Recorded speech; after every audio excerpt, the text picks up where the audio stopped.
ನಾನು ಬಾಲ್ಯದಿಂದಲೂ ಅನಾಥನಾಗಿದ್ದೆ. ನನ್ನ ಸ್ವಂತ ದೊಡ್ಡಪ್ಪ ತಾವು ನನ್ನನ್ನು ಓದುಬರಹದಿಂದ ದೂರವಿಟ್ಟಿದ್ದರು.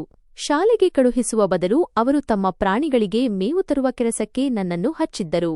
ನನ್ನ ಜೀವನವು ನಾನು ಒಬ್ಬ ಮನುಷ್ಯನಲ್ಲ, ಬದಲಿಗೆ ಯಾರೋ ಒಬ್ಬರ ಆಳು ಎಂಬಂತೆ ಕಳೆದು ಹೋಗುತ್ತಿತ್ತು. ನನಗೆ 15 ವರ್ಷ ತುಂಬಿದಾಗ ಒಂದು ರಾತ್ರಿ ಮನಸ್ಸಿನಲ್ಲಿ ಬಂಡಾಯದ ಕಿಚ್ಚು ಹತ್ತಿತು ಮತ್ತು ನಾನು ಯಾರಿಗೂ ತಿಳಿಯದಂತೆ ಮನೆಯಿಂದ ಓಡಿಹೋದೆ. ಆ ರಾತ್ರಿ ವಿಧಿ ಒಂದು ವಿಚಿತ್ರ ತಿರುವು ಪಡೆಯಿತು. ಒಬ್ಬ ಟ್ರಕ್ ಚಾಲಕ ನನ್ನನ್ನು ತನ್ನೊಂದಿಗೆ ಕರೆದೊಯ್ದನು.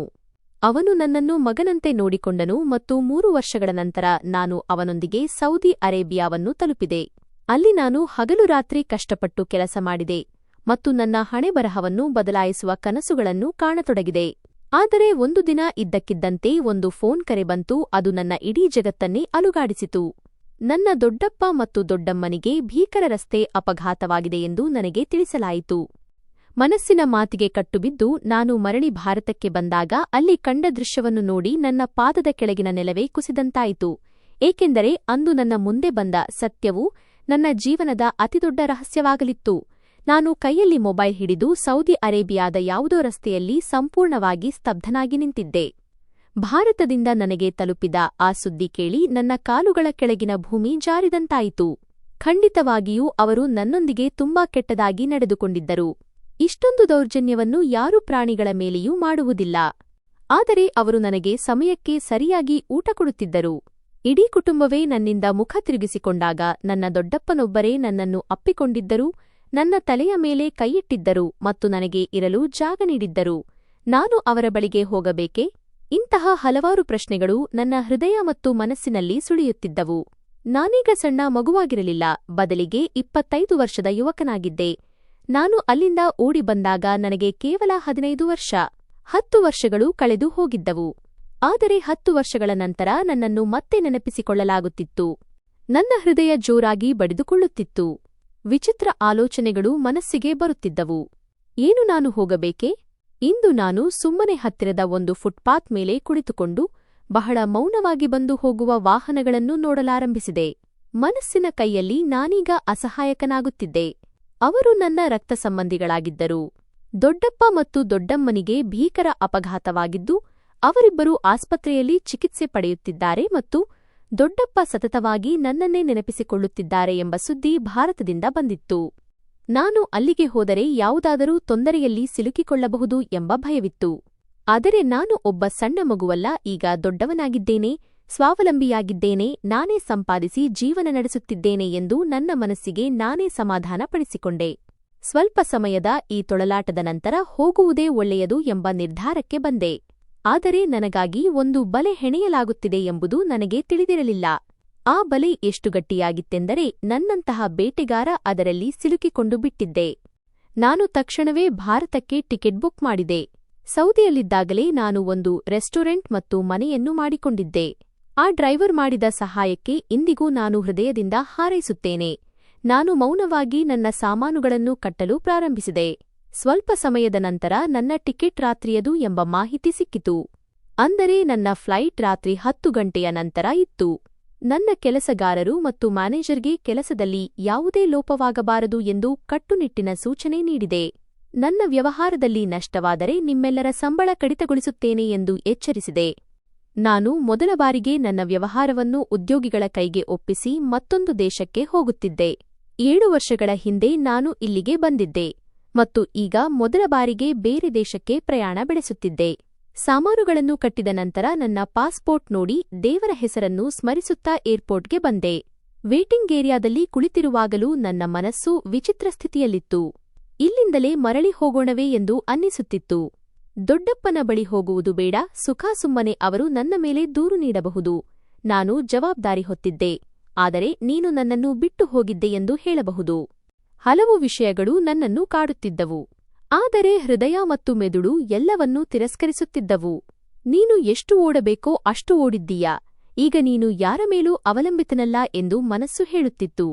ಆದರೆ ನನ್ನ ಒಳಗೆ ಯಾವುದೋ ಒಂದು ವಿಚಿತ್ರ ಭಯ ಮನೆ ಮಾಡಿತ್ತು. ಬಹುಶಃ ಮಳೆಯ ರಾತ್ರಿಯಲ್ಲಿ ನಾನು ತಿಂದ ಆ ಪೆಟ್ಟುಗಳು. ಆ ಕ್ಷಣಗಳನ್ನು ನೆನಪಿಸಿಕೊಂಡರೆ ಇಂದಿಗೂ ಮೈ ನಡುಗುತ್ತದೆ. ನನ್ನ ಮೇಲೆ ಕೆಸರು ಎರಚಿದ ಆ ಕ್ಷಣ ಅತ್ಯಂತ ನೋವಿನದಾಗಿತ್ತು. ನಾನು ತಕ್ಷಣವೇ ನನ್ನ ತಲೆಯನ್ನು ಕೊಡವಿಕೊಂಡೆ. ನನಗೆ ನೋವುಂಟು ಮಾಡುವ ಯಾವುದನ್ನೂ ನೆನಪಿಸಿಕೊಳ್ಳಲು ನಾನು ಬಯಸುತ್ತಿರಲಿಲ್ಲ. ಸ್ವಲ್ಪ ಸಮಯದ ನಂತರ ನನ್ನ ವಿಮಾನದ ಘೋಷಣೆ ಅನೌನ್ಸ್ಮೆಂಟ್ ಪ್ರಾರಂಭವಾಯಿತು ಮತ್ತು ನಾನು ಮೌನವಾಗಿ ವಿಮಾನದ ಕಡೆಗೆ ಹೆಜ್ಜೆ ಹಾಕಿದೆ. ಇಂದು ನಾನು ಆ ನೆಲದ ಮೇಲೆ ಕಾಲಿಟ್ಟಾಗ ಹಳೆಯದಾದ ಯಾವುದೂ ನನ್ನ ಜೊತೆಗಿರಬಾರದು. ಅತೀತವು ಅಂದೇ ರಾತ್ರಿ ಹೂತು ಹೋಗಿರಲಿ ಎಂದು ಮನಸ್ಸಿನಲ್ಲಿ ದೇವರ ಹೆಸರನ್ನು ಸ್ಮರಿಸತೊಡಗಿದೆ. ಆದರೆ ಹೇಳುತ್ತಾರಲ್ಲವೇ, ನೀವು ಯಾವುದರಿಂದ ಓಡುತ್ತಿದ್ದೀರೋ ಅದು ನಿಮ್ಮ ಬೆನ್ನಟ್ಟದೇ ಇರಲು ಸಾಧ್ಯವೇ ಇಲ್ಲ ಎಂದು. ಕೆಲವೊಮ್ಮೆ ನನಗೆ ನನ್ನ ಮೇಲೆ ಅಸಹ್ಯವಾಗುತ್ತಿತ್ತು. ಛೇ, ನಾನು ಆ ಕೆಲಸವನ್ನು ಮಾಡಬಾರದಾಗಿತ್ತು ಎಂದು ಅನ್ನಿಸುತ್ತಿತ್ತು. ಖಂಡಿತವಾಗಿಯೂ ನನ್ನ ದೊಡ್ಡಪ್ಪ ನನ್ನೊಂದಿಗೆ ತಪ್ಪು ಮಾಡಿದ್ದರು. ಓದಿಸುವ ಬದಲು ಅವರು ನನ್ನನ್ನು ಗೋಶಾಲೆಯ ಕೆಲಸಕ್ಕೆ ಹಚ್ಚಿದ್ದರು. ಆದರೆ ಅಲ್ಲಿಂದ ಓಡಿಹೋಗುವ ಮೊದಲು ನಾನು ಮಾಡಿದ ಆ ತಪ್ಪನ್ನು ನಾನು ಸತ್ತರೂ ಮರೆಯಲು ಸಾಧ್ಯವಿರಲಿಲ್ಲ. ವಿಮಾನವು ಎತ್ತರಕ್ಕೆ ತಲುಪಿತ್ತು ಮತ್ತು ನಾನು ಮೌನವಾಗಿ ಕಣ್ಣು ಮುಚ್ಚಿ ಅತೀತದ ಆ ರಾತ್ರಿಯ ನೆನಪುಗಳಲ್ಲಿ ಕಳೆದುಹೋದೆ. ಆ ನೆನಪೇ ನನ್ನ ಜೀವ ಹಿಂಡುತ್ತಿತ್ತು. ಸಾಮಾನ್ಯ ದಿನಗಳಿಗಿಂತ ಇಂದು ಹವಾಮಾನ ಸಾಕಷ್ಟು ವಿಭಿನ್ನವಾಗಿತ್ತು. ಮಧ್ಯಾಹ್ನದಿಂದಲೇ ಮಳೆಯಾಗುವ ಸಾಧ್ಯತೆಯಿತ್ತು. ಆದರೆ ಈವರೆಗೆ ಆಕಾಶದಿಂದ ಒಂದು ಹನಿಯೂ ಬಿದ್ದಿರಲಿಲ್ಲ. ಮಳೆಯಾಗಲಿ ಎಂದು ಎಲ್ಲಾ ರೈತರು ಪ್ರಾರ್ಥಿಸುತ್ತಿದ್ದರು, ಏಕೆಂದರೆ ಮಳೆಯಾಗದಿದ್ದರೆ ನಮ್ಮ ಬೆಳೆಗಳು ನಾಶವಾಗುತ್ತಿದ್ದವು. ಆದರೆ ನಾನು ಮಳೆಯಾಗಬಾರದು ಎಂದು ಪ್ರಾರ್ಥಿಸುತ್ತಿದ್ದೆ, ಏಕೆಂದರೆ ಮಳೆಯಾದರೆ ನನ್ನ ಗೋಶಾಲೆ ತುಂಬಾ ಕೊಳಕಾಗುತ್ತದೆ ಮತ್ತು ಅದನ್ನು ನಾನೇ ಸ್ವಚ್ಛಗೊಳಿಸಬೇಕಾಗುತ್ತದೆ. ದೊಡ್ಡಪ್ಪನಂತೂ ಅದಕ್ಕೆ ಕೈ ಹಚ್ಚುತ್ತಿರಲಿಲ್ಲ. ಮುನ್ನೆಚ್ಚರಿಕೆಯಾಗಿ ನಾವು ಪ್ರಾಣಿಗಳನ್ನು ಒಳಗೆ ಹಾಕಿದ್ದೆವು ಮತ್ತು ನಾನು ಪ್ರಾಣಿಗಳ ಮೇಲ್ವಿಚಾರಣೆಗಾಗಿ ಗೋಶಾಲೆಯ ಬಾಗಿಲಲ್ಲಿ ಕುಳಿತಿದ್ದೆ. ಸ್ವಲ್ಪ ಸಮಯವಾಗಿತ್ತು ಅಷ್ಟೇ. ಒಬ್ಬ ಗಾಬರಿಯಾದ ಹುಡುಗಿ ಗೋಶಾಲೆಯ ಒಳಗೆ ಬಂದಳು. ಅವಳನ್ನು ನೋಡಿದ ತಕ್ಷಣ ನಾನು ಇದ್ದ ಜಾಗದಿಂದ ಎದ್ದು ನಿಂತುಕೊಂಡೆ. ಅವಳಿಗೆ ಸುಮಾರು 13 ಅಥವಾ 14 ವರ್ಷ ವಯಸ್ಸಿರಬಹುದು. ನಾನು ಏನಾದರೂ ಹೇಳುವ ಮೊದಲೇ ಅವಳು ನನ್ನ ಮುಂದೆ ಕೈ ಮುಗಿದು ಹೇಳಿದಳು, ಇಂದಿನ ರಾತ್ರಿ ನನಗೆ ನಿನ್ನ ಗೋಶಾಲೆಯಲ್ಲಿ ಆಶ್ರಯ ಸಿಗಬಹುದೇ? ನಾನು ನಿನಗೆ ಯಾವಾಗಲೂ ಚಿರೋಣಿಯಾಗಿರುತ್ತೇನೆ. ನಾನು ಈ ಸಮಯದಲ್ಲಿ ತುಂಬಾ ತೊಂದರೆಯಲ್ಲಿದ್ದೇನೆ. ನನ್ನ ಹಿಂದೆ ಸಾಕಷ್ಟು ಜನರು ಬಿದ್ದಿದ್ದಾರೆ. ಅವಳ ಮಾತನ್ನು ಕೇಳಿ ನಾನು ಆಶ್ಚರ್ಯಚಕಿತನಾದೆ ಮತ್ತು ಪ್ರಶ್ನಾರ್ಥಕವಾಗಿ ಕೇಳಿದೆ, ಯಾಕೆ? ಯಾರು ನಿನ್ನ ಹಿಂದೆ ಬಿದ್ದಿದ್ದಾರೆ? ನಾನು ನನ್ನ ದೊಡ್ಡಪ್ಪನನ್ನು ಕರೆಯಲೇ? ಆದರೆ ಅವಳು ಇದ್ದಕ್ಕಿದ್ದಂತೆ ನನ್ನ ಕಾಲಿಗೆ ಬಿದ್ದಳು ಮತ್ತು ನನ್ನ ಕಾಲು ಹಿಡಿದು ಹೇಳಿದಳು, ನಿನಗೆ ನಿನ್ನ ದೇವರ ಮೇಲೆ ಆಣೆಯಾಗಿ ನನ್ನೊಂದಿಗೆ ಹೀಗೆ ಮಾಡಬೇಡ. ನಾನು ತುಂಬಾ ಅಸಹಾಯಕಳಾಗಿದ್ದೇನೆ. ನನ್ನನ್ನು ಕತ್ತರಿಸಿ ಎಸೆಯುತ್ತಾರೆ. ನನಗೆ ಈ ಗೋಶಾಲೆಯಲ್ಲಿ ಇರಲು ಬಿಡು. ಬೆಳಗಾಗುತ್ತಲೇ ನಾನು ಎಲ್ಲೋ ದೂರ ಹೊರಟು ಹೋಗುತ್ತೇನೆ.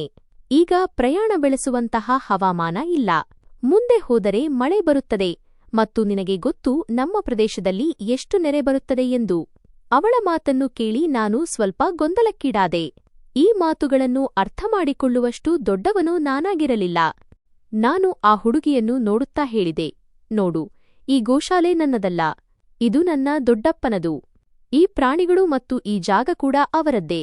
ನಿನಗೆ ಇಲ್ಲಿ ಇರಬೇಕೆಂದರೆ ನೀನು ಅವರಿಂದಲೇ ಅನುಮತಿ ಪಡೆಯಬೇಕು. ಅವರು ಅನುಮತಿ ನೀಡದ ಹೊರತು ನಾನು ನಿನ್ನನ್ನು ಇಲ್ಲಿ ಇರಿಸಿಕೊಳ್ಳಲು ಸಾಧ್ಯವಿಲ್ಲ. ನನ್ನ ಮಾತನ್ನು ಕೇಳಿದ ತಕ್ಷಣ ಅವಳು ಜೋರಾಗಿ ಅಳಲು ಪ್ರಾರಂಭಿಸಿದಳು. ಅವಳ ಅಳುವಿನಿಂದ ನನಗೆ ಈಗ ತೊಂದರೆಯಾಗತೊಡಗಿತು. ನಾನು ಅವಳನ್ನು ನೋಡುತ್ತಾ ಹೇಳಿದೆ, ದಯವಿಟ್ಟು ನೀನು ಅಳಬೇಡ. ನಿನಗೆ ಏನೇ ಸಮಸ್ಯೆ ಇದ್ದರೂ ನೀನು ನನ್ನ ದೊಡ್ಡಮ್ಮನಿಗೆ ಹೇಳಬಹುದು. ಅವರು ನಿನಗೆ ಖಂಡಿತವಾಗಿ ಸಹಾಯ ಮಾಡುತ್ತಾರೆ. ಅವರು ತುಂಬಾ ಒಳ್ಳೆಯ ಮಹಿಳೆ, ನನ್ನ ದೊಡ್ಡಪ್ಪನಿಗಿಂತಲೂ ಒಳ್ಳೆಯವರು. ಆದರೆ ಅವಳು ನನ್ನ ಒಂದು ಮಾತನ್ನೂ ಕೇಳಲಿಲ್ಲ ಮತ್ತು ನನ್ನನ್ನು ನೋಡುತ್ತಾ ಹೇಳಿದಳು, ನಿನಗೆ ನಿನ್ನ ತಂದೆ ತಾಯಿಯ ಮೇಲೆ ಆಣೆಯಾಗಿ ಭಗವಂತನಿಗಾಗಿ ನನಗೆ ಸಹಾಯ ಮಾಡು. ಇಲ್ಲದಿದ್ದರೆ ನಾನು ಸತ್ತು ಹೋಗುತ್ತೇನೆ. ಆ ಹುಡುಗಿಯ ಮಾತುಗಳನ್ನು ಕೇಳಿ ನಾನು ಮೌನವಾದೆ. ಈಗ ನನಗೆ ಅವಳ ಮೇಲೆ ಕನಿಕರ ಬರತೊಡಗಿತು. ನಾನು ಅವಳನ್ನು ನೋಡುತ್ತಾ ಹೇಳಿದೆ, ಸರಿ ಆಯ್ತು, ನೀನು ಒಳಗೆ ಬಾ, ನಾನು ಯಾರಿಗೂ ಹೇಳುವುದಿಲ್ಲ ಎಂದು ಹೇಳುತ್ತಾ ನಾನು ಗೋಶಾಲೆಯ ಬಾಗಿಲು ತೆರೆದೆ. ಅವಳು ಎಷ್ಟು ಸಂಕಷ್ಟದಲ್ಲಿರುವಂತೆ ನನಗೆ ಕಾಣುತ್ತಿದ್ದಳೋ ಅವಳನ್ನು ರಕ್ಷಿಸುವುದು ನನ್ನ ಕರ್ತವ್ಯವೆಂದು ನನಗನ್ನಿಸಿತು. ಅವಳು ಒಳಗೆ ಬಂದಳು. ನಾನು ಗೋಶಾಲೆಯ ಬಾಗಿಲು ಮುಚ್ಚಿ ಅವಳ ಹಿಂದೆಯೇ ಒಳಗೆ ಹೋದೆ. ಅವಳು ನನ್ನನ್ನು ನೋಡುತ್ತಾ ಹೇಳಿದಳು, ನನ್ನ ಬಟ್ಟೆಗಳೆಲ್ಲ ಹಾಳಾಗಿವೆ. ನೀನು ನಿನ್ನದೊಂದು ಜೋಡಿ ಬಟ್ಟೆಯನ್ನು ನನಗೆ ತಂದುಕೊಡಬಲ್ಲೆಯಾ? ನೋಡು, ಇದರಲ್ಲಿ ಎಷ್ಟು ಕೆಸರು ಅಂಟಿಕೊಂಡಿದೆ. ನಾನು ಈಗ ಆ ಹುಡುಗಿಯನ್ನು ನಿಧಾನವಾಗಿ ಗಮನಿಸಿದೆ ಮತ್ತು ಒಂದು ಕ್ಷಣ ಬೆಚ್ಚಿಬಿದ್ದೆ. ಆ ಹುಡುಗಿ ಸೌಂದರ್ಯದ ಸಾಕಾರಮೂರ್ತಿಯಂತಿದ್ದಳು. ಹಾಲಿಗಿಂತಲೂ ಮೀರಿದ ಹೊಳಪಿನ ಬಣ್ಣ, ಆಕರ್ಷಕ ಕಣ್ಣು, ಮೂಗು, ಸುಂದರವಾದ ಶರೀರ. ಅವಳನ್ನು ನೋಡಿದರೆ ಯಾವುದೋ ಅಪ್ಸರೆಯ ಭ್ರಮೆಯಾಗುತ್ತಿತ್ತು. ನಾನು ಅವಳಿಂದ ಕಣ್ಣು ತಪ್ಪಿಸುತ್ತಾ ಹೇಳಿದೆ, ನಿನ್ನ ಶರೀರದ ಮೇಲೆಯೂ ಕೆಸರು ಅಂಟಿಕೊಂಡಿದೆ ಎಂದು ಅವಳು ಹೇಳಿದಳು. ಅವಳು ಹೌದು ಎಂಬಂತೆ ತಲೆಯಾಡಿಸಿದಳು. ನಾನು ಮೌನವಾಗಿ ಗೋಶಾಲೆಯ ಆ ಭಾಗಕ್ಕೆ ಬಂದೆ. ಅಲ್ಲಿ ನಾನು ಸಾಮಾನ್ಯವಾಗಿ ಪ್ರಾಣಿಗಳ ರಕ್ಷಣೆಗಾಗಿ ಮಲಗುತ್ತಿದ್ದೆ. ನಾನು ನನ್ನದೊಂದು ಜೋಡಿ ಬಟ್ಟೆಯನ್ನು ತೆಗೆದೆ. ಅವಳ ಹತ್ತಿರ ಬಂದು ಅದನ್ನು ಅವಳ ಕಡೆಗೆ ನೀಡಿದೆ ಮತ್ತು ಅದರೊಂದಿಗೆ ಎಚ್ಚರಿಕೆಯನ್ನೂ ನೀಡಿದೆ. ಇಲ್ಲಿಂದ ಹೊರಗೆ ಬರಬೇಡ. ಬಟ್ಟೆ ಬದಲಾಯಿಸಿಕೊಂಡು ನೀನು ಕುಳಿತುಕೋ. ನಾನು ದೊಡ್ಡಮ್ಮನ ಹತ್ತಿರದಿಂದ ಊಟ ತರುತ್ತೇನೆ, ಆಮೇಲೆ ನೀನು ತಿನ್ನುವಂತೆ ಎಂದು ಹೇಳಿದೆ. ಹೀಗೆ ಹೇಳಿ ನಾನು ಹೊರಗೆ ಬಂದೆ. ಇಂದಿನ ರಾತ್ರಿ ನನ್ನನ್ನು ಎಷ್ಟು ಕಠಿಣವಾಗಿ ಪರೀಕ್ಷಿಸಲಿದೆ ಎಂಬ ಅರಿವು ನನಗಿರಲಿಲ್ಲ. ನಾನು ಹೊರಬಂದಾಗ ವಾಡಿಕೆಯಂತೆ ಮಳೆ ಶುರುವಾಗಿತ್ತು ಮತ್ತು ಅದು ತುಂಬಾ ಜೋರಾಗಿತ್ತು. ನಾನು ತಲೆಯನ್ನು ಕೊಡವಿಕೊಂಡು ಮೌನವಾಗಿ ಒಳಗೆ ಹೋದೆ. ಅಡುಗೆ ಮನೆಯಲ್ಲಿ ಅಡುಗೆ ತಯಾರಾಗಿತ್ತು. ದೊಡ್ಡಮ್ಮ ಈಗ ವಿಶ್ರಾಂತಿ ಪಡೆಯಲು ಕೋಣೆಗೆ ಹೋಗಿದ್ದರು. ಖಂಡಿತವಾಗಿಯೂ ನನ್ನನ್ನು ಗೋಶಾಲೆಯ ಕೆಲಸಕ್ಕೆ ಇರಿಸಲಾಗಿತ್ತು. ಆದರೆ ಊಟದ ವಿಷಯದಲ್ಲಿ ದೊಡ್ಡಮ್ಮ ಅಥವಾ ದೊಡ್ಡಪ್ಪ ಎಂದಿಗೂ ಬೇಡ ಎನ್ನುತ್ತಿರಲಿಲ್ಲ. ಅವರ ಈ ಗುಣ ನನಗೆ ತುಂಬಾ ಇಷ್ಟವಾಗುತ್ತಿತ್ತು. ನಾನು ನನಗಾಗಿ ಮತ್ತು ಆ ಹುಡುಗಿಗಾಗಿ ಊಟ ಬಡಿಸಿಕೊಂಡೆ. ನಾನು ಸಾಮಾನ್ಯವಾಗಿ 3 ರೊಟ್ಟಿಗಳನ್ನು ತಿನ್ನುತ್ತಿದ್ದೆ. ಆದರೆ ಇಂದು ನಾನು 1 ರೊಟ್ಟಿಯನ್ನು ಮಾತ್ರ ತಿನ್ನಲು ನಿರ್ಧರಿಸಿದೆ. ಉಳಿದದ್ದನ್ನು ಅವಳಿಗೆ ಕೊಡಬೇಕೆಂದುಕೊಂಡೆ. ಸ್ವಲ್ಪ ಕಡಿಮೆ ತಿಂದರೆ ನಾನೇನೂ ಸತ್ತು ಹೋಗುವುದಿಲ್ಲ ಎಂಬ ಭಾವನೆ ಹಠಾತ್ತನೆ ನನ್ನ ಮನಸ್ಸಿನಲ್ಲಿ ಮೂಡಿತು. ಆದರೂ ನಾನು ಅಂತಹವನಾಗಿರಲಿಲ್ಲ. ಏನಾದರೂ ಆಗಲಿ ನಾನು ನನ್ನ ಊಟವನ್ನು ಯಾರಿಗೂ ಕೊಡುತ್ತಿರಲಿಲ್ಲ, ಕೊನೆಗೆ ನನ್ನ ತಂದೆ ತಾಯಿಗೂ ಸಹ. ಅಷ್ಟಕ್ಕೂ ನಾನು ಊಟ ತೆಗೆದುಕೊಂಡು ಗೋಶಾಲೆಯೊಳಗೆ ಪ್ರವೇಶಿಸಿದಾಗ ಒಂದು ಕ್ಷಣ ನಾನು ಸ್ತಬ್ಧನಾಗಿಬಿಟ್ಟೆ. ಅವಳು ಪರದೆಯ ಹಿಂದೆ ಬಟ್ಟೆ ಬದಲಾಯಿಸುತ್ತಿದ್ದಳು. ನೆರಳಿನಲ್ಲಿ ಅವಳ ಆಕೃತಿ ಕಾಣಿಸುತ್ತಿತ್ತು. ನಾನು ತಕ್ಷಣ ತಲೆ ತಗ್ಗಿಸಿದೆ. ನಾಚಿಕೆಯಿಂದ ನನ್ನ ಕಣ್ಣುಗಳು ತಾವಾಗಿಯೇ ಕೆಳಮುಖವಾದವು. ಹಣೆಯ ಮೇಲೆ ಬೆವರು ಬರತೊಡಗಿತು. ಈ ಕ್ಷಣ ಯಾಕೋ ನನ್ನನ್ನು ಒಂದು ವಿಚಿತ್ರ ಸ್ಥಿತಿಗೆ ತಳ್ಳುತ್ತಿತ್ತು. ಇದ್ದಕ್ಕಿದ್ದಂತೆ ಆ ಹುಡುಗಿ ಹಿಂದಿನಿಂದ ನನ್ನನ್ನು ಕರೆದಳು. ನೀನು ಬಂದುಬಿಟ್ಟೆಯಾ? ನಾನು ಈಗ ನನ್ನನ್ನೂ ಸಾವರಿಸಿಕೊಂಡಿದ್ದೆ. ಹಾಗಾಗಿ ನನ್ನ ಧ್ವನಿಯನ್ನು ಹತೋಟಿಯಲ್ಲಿಟ್ಟುಕೊಂಡು ಹೇಳಿದೆ, ಹೌದು, ನಾನು ಬಂದಿದ್ದೇನೆ. ನೀನು ಬಟ್ಟೆ ಬದಲಾಯಿಸಿಕೊಂಡ ನಂತರ ಬಾ, ನಾವಿಬ್ಬರೂ ಜೊತೆಯಾಗಿ ಊಟ ಮಾಡೋಣ. ಸ್ವಲ್ಪ ಸಮಯದ ನಂತರ ಅವಳು ಹೊರಗೆ ಬಂದಾಗ ಅವಳನ್ನು ಒಮ್ಮೆ ನೋಡಿ ನಾನು ಮತ್ತೆ ತಲೆ ತಗ್ಗಿಸಿದೆ. ನನ್ನ ಬಟ್ಟೆಗಳು ಅವಳಿಗೆ ಸಾಕಷ್ಟು ಸಡಿಲವಾಗಿ ಕಾಣುತ್ತಿದ್ದವು. ಆದರೆ ಅದರಲ್ಲೂ ಅವಳು ಸುಂದರವಾಗಿ ಕಾಣುತ್ತಿದ್ದಳು. ನಾನು ಮತ್ತು ಅವಳು ಮೌನವಾಗಿ ಮಂಚದ ಮೇಲೆ ಕುಳಿತುಕೊಂಡೆವು.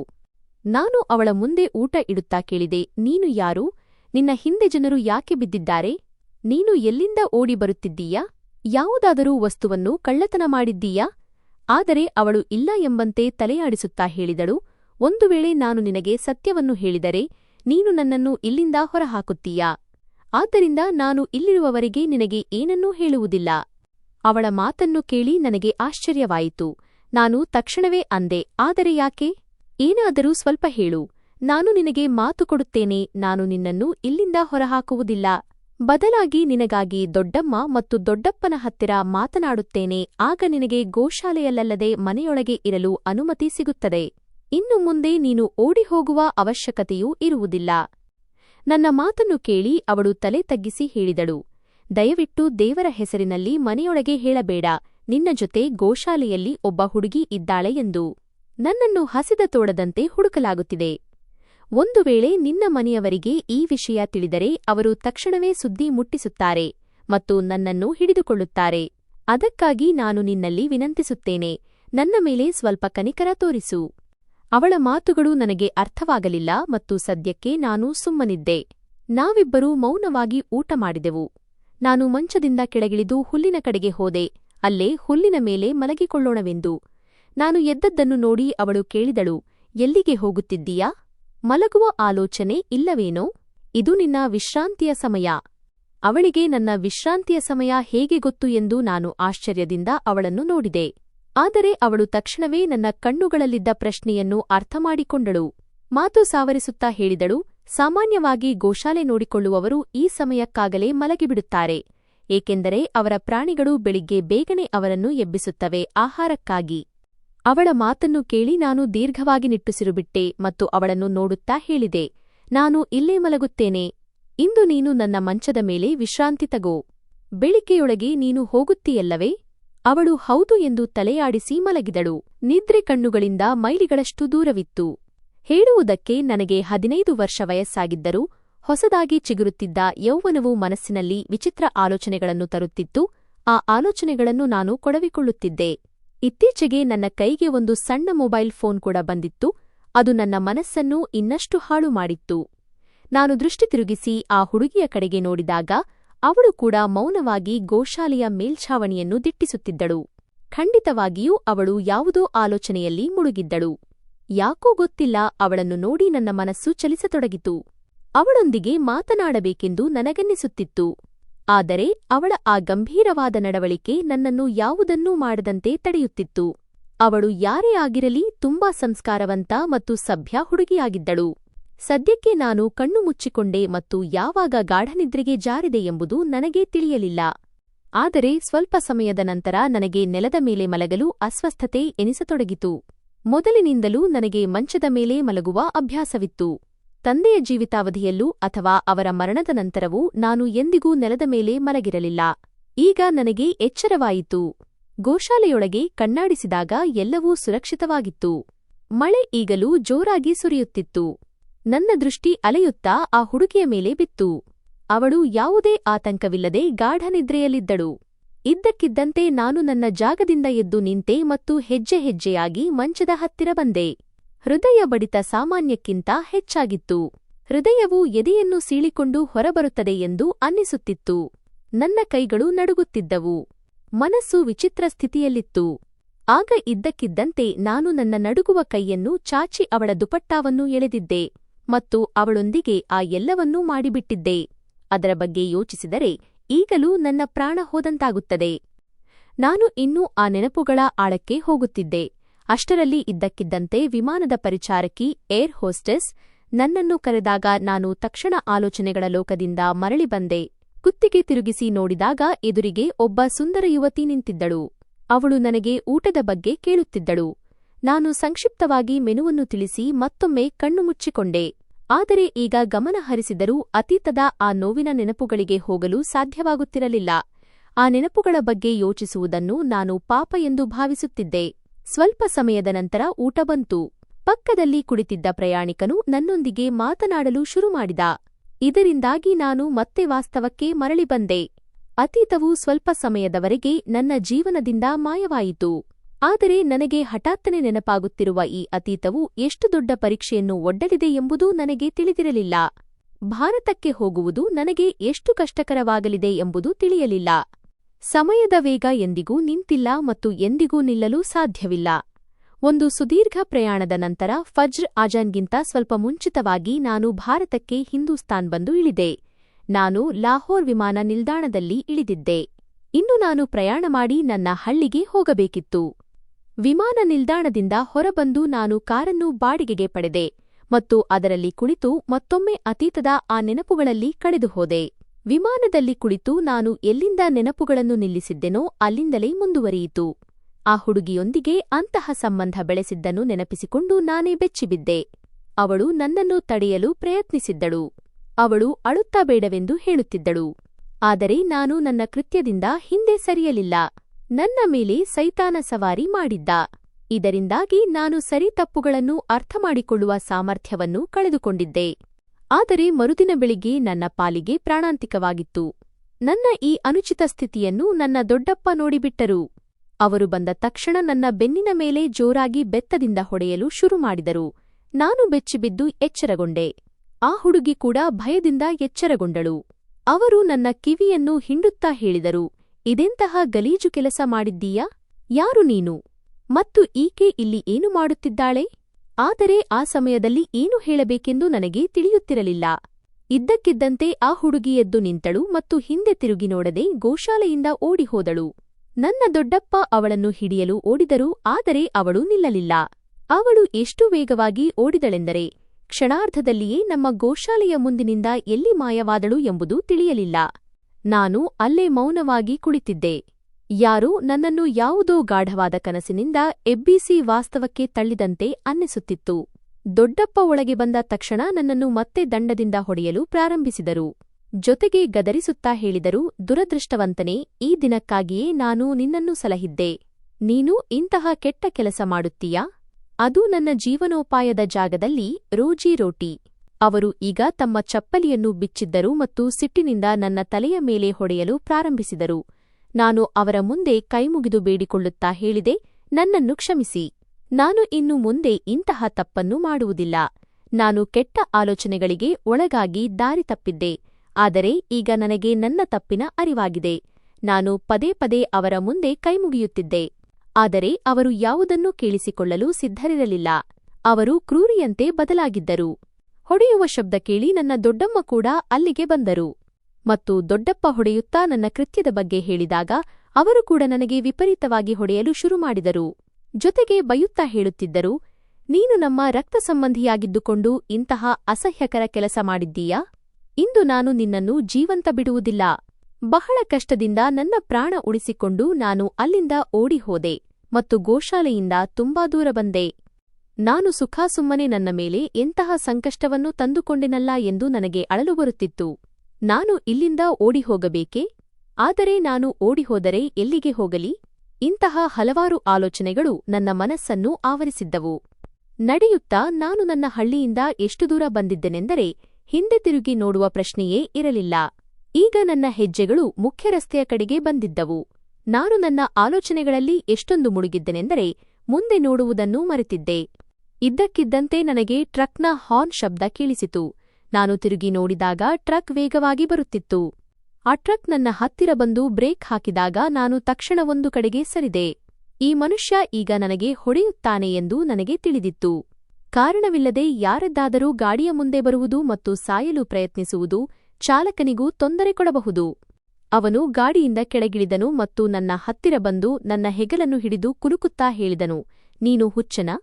ಒಂದು ವೇಳೆ ನಾನು ಸಮಯಕ್ಕೆ ಸರಿಯಾಗಿ ಬ್ರೇಕ್ ಹಾಕದಿದ್ದರೆ ನಿನಗೆ ಅಪಘಾತವಾಗುತ್ತಿತ್ತು. ನಿನಗೆ ಈ ಮಾತು ಅರ್ಥವಾಗುವುದಿಲ್ಲವೇ? ಆಗ ನಾನು ಅಳುತ್ತಾ ಹೇಳಿದೆ, ನಾನು ತುಂಬಾ ಅಸಹಾಯಕನಾಗಿದ್ದೇನೆ. ದಯವಿಟ್ಟು ನನಗೆ ಹೊಡೆಯಬೇಡಿ. ಈಗಾಗಲೇ ನನಗೆ ತುಂಬಾ ಪೆಟ್ಟು ಬಿದ್ದಿದೆ. ನಾನು ಅಳುತ್ತಿರುವುದನ್ನು ನೋಡಿ ಅವನು ನನ್ನನ್ನು ಸೂಕ್ಷ್ಮವಾಗಿ ಗಮನಿಸಿದನು. ಪೆಟ್ಟು ಬಿದ್ದು ನನ್ನ ಮುಖ, ಕೈಕಾಲುಗಳೆಲ್ಲಾ ನೀಲಿ ಬಣ್ಣಕ್ಕೆ ತಿರುಗಿದ್ದವು. ನನ್ನ ಆ ನಿಸ್ಸಹಾಯಕ ಸ್ಥಿತಿಯನ್ನು ಕಂಡು ಆ ಮನುಷ್ಯನಿಗೆ ಹಠಾತ್ತನೆ ನನ್ನ ಮೇಲೆ ಕನಿಕರ ಬಂದಿತು. ಅವನು ನನ್ನನ್ನು ನೋಡುತ್ತಾ ಕೇಳಿದನು, ಎಲ್ಲಿಂದಲಾದರೂ ಓಡಿ ಬಂದಿದ್ದೀಯಾ? ನಾನು ಹೌದು ಎಂದು ತಲೆಯಾಡಿಸಿದೆ. ಅವನು ನನ್ನನ್ನು ಕರೆದುಕೊಂಡು ತನ್ನ ಟ್ರಕ್ ಹತ್ತಿರ ಬಂದನು ಮತ್ತು ಕೇಳಿದನು, ನಿನಗೆ ಹಸಿವಾಗಿದೆಯೇ? ನಾನು ಹೌದು ಎಂದು ತಲೆಯಾಡಿಸಿದಾಗ ಅವನು ನನಗೆ ಟ್ರಕ್ನಲ್ಲಿ ಕುಳಿತುಕೊಳ್ಳಲು ಸನ್ನೆ ಮಾಡಿದನು. ಒಂದು ಕ್ಷಣ ನನಗೆ ಭಯವಾಯಿತು, ಈ ಮನುಷ್ಯ ಕಿಡ್ನ್ಯಾಪರ್ ಇರಬಹುದೇ ಎಂದು. ಆದರೆ ನಾನು ಆ ಸಮಯದಲ್ಲಿ ಎಷ್ಟೊಂದು ತೊಂದರೆಯಲ್ಲಿದ್ದೆನೆಂದರೆ ನನಗೆ ಯಾರಾದರೂ ಒಬ್ಬರ ಸಾಥ್ ಬೇಕಾಗಿತ್ತು. ಆದ್ದರಿಂದ ನಾನು ಮೌನವಾಗಿ ಅವನ ಟ್ರಕ್ ಏರಿ ಕುಳಿತೆ. ಕುಳಿತ ತಕ್ಷಣ ಅವನು ನನಗೆ ಊಟ ನೀಡಿದನು ಮತ್ತು ನನ್ನ ತಲೆಯ ಮೇಲೆ ಪ್ರೀತಿಯಿಂದ ಕೈಯಾಡಿಸುತ್ತಾ ಹೇಳಿದನು, ಚಿಂತಿಸಬೇಡ, ಮೊದಲು ಊಟ ಮಾಡು. ಆಮೇಲೆ ನನಗೆ ಹೇಳು, ನೀನು ಮನೆಯಿಂದ ಯಾಕೆ ಓಡಿ ಬಂದಿದ್ದೀಯಾ? ಏನಾಯಿತು? ನನ್ನ ಉಸಿರಾಟ ಇನ್ನೂ ವೇಗವಾಗಿತ್ತು. ನಾನು ಬಹಳ ಕಷ್ಟದಿಂದ ಊಟ ಮಾಡಿ ನೀರು ಕುಡಿದು ದೀರ್ಘವಾಗಿ ನಿಟ್ಟುಸಿರು ಬಿಟ್ಟೆ. ಭಯದಿಂದ ನನ್ನ ಶರೀರ ಇನ್ನೂ ನಡುಗುತ್ತಿತ್ತು. ಅವನು ನನ್ನ ಕೈ ಹಿಡಿದು ಹೇಳಿದನು, ಈಗ ಹೇಳು, ಮನೆಯಿಂದ ಯಾಕೆ ಓಡಿ ಬಂದೆ? ಇಂದು ನಾನು ಒಬ್ಬ ಹುಡುಗಿಯ ಮಾನ ಹರಾಜು ಹಾಕಿದ್ದೇನೆ ಮತ್ತು ಈಗ ನನ್ನ ದೊಡ್ಡಪ್ಪ ಹಾಗೂ ದೊಡ್ಡಮ್ಮನ ಭಯದಿಂದ ಇಲ್ಲಿ ಕುಳಿತಿದ್ದೇನೆ ಎಂದು ಈ ಮನುಷ್ಯನಿಗೆ ಹೇಗೆ ಹೇಳಲಿ ಎಂದು ನನಗೆ ತಿಳಿಯುತ್ತಿರಲಿಲ್ಲ. ಅವರು ನನ್ನನ್ನು ಹುಡುಕುತ್ತಿದ್ದಾರೆ ಎಂಬುದು ತಿಳಿದಿತ್ತು. ಆದರೆ ಸದ್ಯಕ್ಕೆ ನಾನು ವಿಷಯವನ್ನು ಬದಲಾಯಿಸಿದೆ. ಆಗ ಆ ಮನುಷ್ಯ ನನ್ನನ್ನು ಇಷ್ಟೇ ಕೇಳಿದನು, ನೀನು ನನ್ನ ಜೊತೆ ಇರುತ್ತೀಯಾ ಅಥವಾ ನಿನ್ನನ್ನು ನಿನ್ನ ಹಳ್ಳಿಗೆ ಮರಳಿಬಿಟ್ಟು ಬರಲೇ? ಆದರೆ ನಾನು ಅವನ ಮುಂದೆ ಕೈಮುಗಿದು ಅಳುತ್ತಾ ಹೇಳಿದೆ, ನೀವು ಯಾವುದೇ ಕೆಲಸ ಕೊಟ್ಟರೂ ನಾನು ಮಾಡುತ್ತೇನೆ. ನಾನು ತುಂಬಾ ಕಷ್ಟಪಟ್ಟು ಕೆಲಸ ಮಾಡುತ್ತೇನೆ. ನಾನು ನಿಮ್ಮ ಗುಲಾಮನಾಗಿರುತ್ತೇನೆ. ದಯವಿಟ್ಟು ಈಗ ನನ್ನನ್ನು ಒಬ್ಬಂಟಿಯಾಗಿ ಬಿಡಬೇಡಿ. ದೇವದೂತನಂತೆ ಆ ಮನುಷ್ಯ ಎಲ್ಲಿಂದ ಬಂದನೋ ತಿಳಿಯದು ನನಗೆ ಸಹಾಯವಾಯಿತು. ಅವನು ನನ್ನನ್ನು ತನ್ನೊಂದಿಗೆ ಗುಜ್ರಾನ್ವಾಲಾಕ್ಕೆ ಕರೆದುಕೊಂಡು ಬಂದನು. ಸಾಮಾನುಗಳನ್ನು ತಲುಪಿಸಿದ ನಂತರ ನಾವು ಕರಾಚಿಗೆ ಪ್ರಯಾಣ ಆರಂಭಿಸಿದೆವು. ಅವನೊಂದಿಗೆ ಮಾತನಾಡಬೇಕೆಂದು ನನ್ನ ಮನಸ್ಸು ಬಯಸುತ್ತಿತ್ತು. ಅವನು ನನ್ನೊಂದಿಗೆ ಬಹಳ ಪ್ರೀತಿ ಮತ್ತು ಕಾಳಜಿಯಿಂದ ವರ್ತಿಸುತ್ತಿದ್ದನು. ಅವನು ನನಗೆ ಹೇಳಿದನು, ಅವನಿಗೆ ಮಕ್ಕಳಿಲ್ಲ ಮತ್ತು ಅವನು 15 ದಿನ ಹೊರಗಡೆ ಇರುತ್ತಾನೆ ಹಾಗೂ ಕೇವಲ 5 ದಿನಗಳನ್ನು ತನ್ನ ಹೆಂಡತಿಯ ಜೊತೆ ಕಳೆಯುತ್ತಾನೆ ಎಂದು. ಒಂದು ವೇಳೆ ನಾನು ಅವನ ಜೊತೆಗಿದ್ದರೆ ಅವನಿಗೆ ಮಕ್ಕಳಿಲ್ಲದ ಕೊರತೆ ಕಾಡುವುದಿಲ್ಲ ಎಂದನು. ಕೆಲಸದ ಸಮಯದಲ್ಲಿ ನಾನು ಅವನ ಸಾಕಷ್ಟು ಸಾಮಾನುಗಳನ್ನು ಗಾಡಿಯಿಂದ ಕೆಳಕ್ಕಿಳಿಸಿದ್ದೆ. ಈ ಎಲ್ಲವನ್ನೂ ಮಾಡುವಾಗ ದೊಡ್ಡಪ್ಪ ನನ್ನ ಬಗ್ಗೆ ಏನು ಯೋಚಿಸುತ್ತಿರಬಹುದು ಮತ್ತು ನನ್ನ ಜೀವನದಲ್ಲಿ ಇದ್ದಕ್ಕಿದ್ದಂತೆ ಬಂದು ತಲ್ಲಣ ಮೂಡಿಸಿ ಹೋದ ಆ ಹುಡುಗಿ ಯಾರು ಎಂಬ ಬಗ್ಗೆ ನನಗೆ ತುಂಬಾ ಭಯವಾಗುತ್ತಿತ್ತು. ಪದೇ ಪದೇ ನನ್ನ ಮನಸ್ಸಿನಲ್ಲಿ ಅದೇ ಹುಡುಗಿಯ ಆಲೋಚನೆ ಬರುತ್ತಿತ್ತು. ಕರಾಚಿ ತಲುಪಿದ ನಂತರ ನಾನು ಆ ಚಾಲಕನಿಗೆ ತುಂಬಾ ಸಹಾಯ ಮಾಡಿದೆ. ಈಗ ನಾವು ನೇರವಾಗಿ ಪೇಶಾವರಕ್ಕೆ ಪ್ರಯಾಣ ಬೆಳೆಸಬೇಕಿತ್ತು. ಸಮಯದ ವೇಗ ಎಂದಿಗೂ ನಿಂತಿಲ್ಲ ಮತ್ತು ಎಂದಿಗೂ ನಿಲ್ಲಲು ಸಾಧ್ಯವಿಲ್ಲ. ನಾವು ಇದೇ ರೀತಿ ಬೇರೆ ಬೇರೆ ಕಡೆ ಪ್ರಯಾಣಿಸುತ್ತಿದ್ದೆವು. ಸುಮಾರು 3 ವರ್ಷಗಳ ನಂತರ ಅವರು ನನ್ನನ್ನು ತಮ್ಮ ಹತ್ತಿರ ಕುಳ್ಳಿರಿಸಿಕೊಂಡು ಒಂದು ಮಾತು ಹೇಳಿದರು. ಒಂದು ವೇಳೆ ನೀನು ಜೀವನವಿಡೀ ನನ್ನ ಜೊತೆಗಿದ್ದರೆ ನಿನ್ನ ಶಾಶ್ವತ ಭವಿಷ್ಯವು ಇದೇ ಆಗಿಬಿಡುತ್ತದೆ. ಒಬ್ಬ ಟ್ರಕ್ ಡ್ರೈವರ್ ಜೀವನ. ನಾನು ನಿನ್ನನ್ನು ನನ್ನ ಮಗನೆಂದು ಕರೆದಿದ್ದೇನೆ. ನಾನು ನಿನಗಾಗಿ ಒಳ್ಳೆಯದನ್ನೇ ಬಯಸುತ್ತೇನೆ. ನನ್ನ ಭಾವ ದುಬೈನಲ್ಲಿ ಇದ್ದಾರೆ. ಅವರು ರೆಸ್ಟೋರೆಂಟ್ ಕೆಲಸ ನೋಡಿಕೊಳ್ಳುತ್ತಾರೆ. ನಿನಗೆ ಹೋಗಲು ಇಷ್ಟವಿದ್ದರೆ ನಾನು ಎಲ್ಲಾ ಪ್ರಕ್ರಿಯೆಗಳನ್ನು ಪೂರ್ಣಗೊಳಿಸುತ್ತೇನೆ.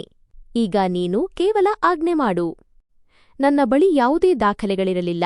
ನಾನು ಸಂಪೂರ್ಣ ಬರಿಗೈಯಲ್ಲಿದ್ದೆ. ಅಷ್ಟಕ್ಕೂ ತಂದೆ ತಾಯಿ ತೀರಿಕೊಂಡ ನಂತರ ನನ್ನ ಎಲ್ಲಾ ದಾಖಲೆಗಳು ಪ್ರವಾಹದಲ್ಲಿ ಕೊಚ್ಚಿ ಹೋಗಿದ್ದವು ಮತ್ತು ದೊಡ್ಡಪ್ಪನ ಹತ್ತಿರವೂ ನಾನು ಬರಿಗೈಯಲ್ಲೇ ಬಂದಿದ್ದೆ. ಆದ್ದರಿಂದ ನನಗೆ ಯಾವುದರ ಚಿಂತೆಯೂ ಇರಲಿಲ್ಲ. ನನ್ನವರೇ ನನ್ನ ಹತ್ತಿರ ಇಲ್ಲದಿರುವಾಗ ಈ ಭಾರತದಲ್ಲಿ ಇದ್ದು ನಾನೇನು ಮಾಡಲಿ? ನೀವು ನನ್ನ ಪಾಲಿಗೆ ಏನು ಮಾಡಲು ಬಯಸುತ್ತೀರೋ ಅದನ್ನು ಮಾಡಬಹುದು ಎಂದು ನಾನು ತಕ್ಷಣವೇ ಒಪ್ಪಿಕೊಂಡೆ. ಅವರ ಶ್ರಮ ಮತ್ತು ಆಸಕ್ತಿಯಿಂದ ಕೇವಲ 15 ದಿನಗಳಲ್ಲೇ ನನ್ನ ಎಲ್ಲಾ ದಾಖಲೆಗಳು ಸಿದ್ಧವಾದವು. ಆ ಮನುಷ್ಯ ಅದನ್ನು ಹೇಗೆ ಮಾಡಿದನೋ ನನಗೆ ಇಂದಿಗೂ ತಿಳಿದಿಲ್ಲ. ದೇವದೂತನಂತಹ ಆ ಮನುಷ್ಯ ನನ್ನ ಪಾಲಿಗೆ ಒಬ್ಬ ಅತ್ಯಂತ ಕರುಣಾಮಯಿ ವ್ಯಕ್ತಿಯಾಗಿದ್ದರು. ಅವರು ನನ್ನ ಎಲ್ಲಾ ದಾಖಲೆಗಳನ್ನು ಪೂರೈಸಿದರು. ವಿಮಾನದ ಟಿಕೆಟ್, ಹಣ, ಪಾಸ್ಪೋರ್ಟ್, ಪ್ರತಿಯೊಂದರ ಜವಾಬ್ದಾರಿಯನ್ನು ಅವರೇ ಹೊತ್ತುಕೊಂಡರು. ಆ ಮನುಷ್ಯನ ಹೆಂಡತಿಯೂ ತುಂಬಾ ಒಳ್ಳೆಯವರಾಗಿದ್ದರು. ಒಬ್ಬ ತಾಯಿಯಂತೆ ನನ್ನನ್ನು ನೋಡಿಕೊಳ್ಳುತ್ತಿದ್ದರು. ನಾನು ಎಲ್ಲಿಂದ ಹೊರಟು ಎಲ್ಲಿಗೆ ತಲುಪಿದೆ ಎಂಬುದು ನನಗೇ ತಿಳಿದಿರಲಿಲ್ಲ. 3 ವರ್ಷಗಳ ನಂತರ ನಾನು ಭಾರತದ ನೆಲವನ್ನು ಬಿಟ್ಟು ದುಬೈಗೆ ಪ್ರಯಾಣ ಬೆಳೆಸಿದೆ. ಅಲ್ಲಿ ನಾನು ಎಷ್ಟು ಶ್ರದ್ಧೆಯಿಂದ ಕೆಲಸ ಮಾಡಿದೆನೆಂದರೆ ಈಗ ನಾನು ಒಂದು ರೆಸ್ಟೋರೆಂಟ್ನ ಮಾಲೀಕನಾಗಿದ್ದೆ. ನನ್ನ ಕೈಕೆಳಗೆ ಪೂರ್ತಿ 15 ಜನರು ಕೆಲಸ ಮಾಡುತ್ತಿದ್ದರು ಮತ್ತು ಅವರೆಲ್ಲರ ಮುಖ್ಯಸ್ಥ ನಾನಾಗಿದ್ದೆ. ಪ್ರತಿ ತಿಂಗಳ ಕೊನೆಯಲ್ಲಿ ನಾನು ಎಲ್ಲರಿಗೂ ಅನ್ನದಾನ ಮಾಡುತ್ತಿದ್ದೆ. ಆದರೆ ಈಗ ನನ್ನ ಈ ಸಾಕುತಂದೆಯೇ ನನಗೆ ಮಾಹಿತಿ ನೀಡಿದ್ದರು. ನಿನ್ನ ದೊಡ್ಡಪ್ಪ ಮತ್ತು ದೊಡ್ಡಮ್ಮನಿಗೆ ಭೀಕರ ಅಪಘಾತವಾಗಿದೆ ಮತ್ತು ಅವರಿಬ್ಬರೂ ಆಸ್ಪತ್ರೆಯಲ್ಲಿ ಚಿಕಿತ್ಸೆ ಪಡೆಯುತ್ತಿದ್ದಾರೆ ಎಂದು ತಿಳಿದುಬಂದಿದೆ. ನಿನ್ನ ದೊಡ್ಡಪ್ಪ ನಿನ್ನನ್ನು ನೆನಪಿಸಿಕೊಳ್ಳುತ್ತಿದ್ದಾರೆ. ನೀನು ಮರಳಿ ಬಾ ಎಂದು. ನನ್ನ ದೊಡ್ಡಪ್ಪನಿಗೆ ಮುಂದೆ ಹಿಂದೆ ಯಾರೂ ಇರಲಿಲ್ಲ. ಅವರ ಮರಣದ ನಂತರ ಅವರ ಮನೆ, ಅವರ ಗೋಶಾಲೆ ಮತ್ತು ಅವರ ಜಮೀನುಗಳು ನನ್ನ ಪಾಲಿಗೆ ಬರುತ್ತವೆ ಎಂದು ನನಗೆ ತಿಳಿದಿತ್ತು. ಆದರೆ ನಾನು ಎಂದಿಗೂ ತಿರುಗಿ ಅವರನ್ನು ನೋಡಲಿಲ್ಲ.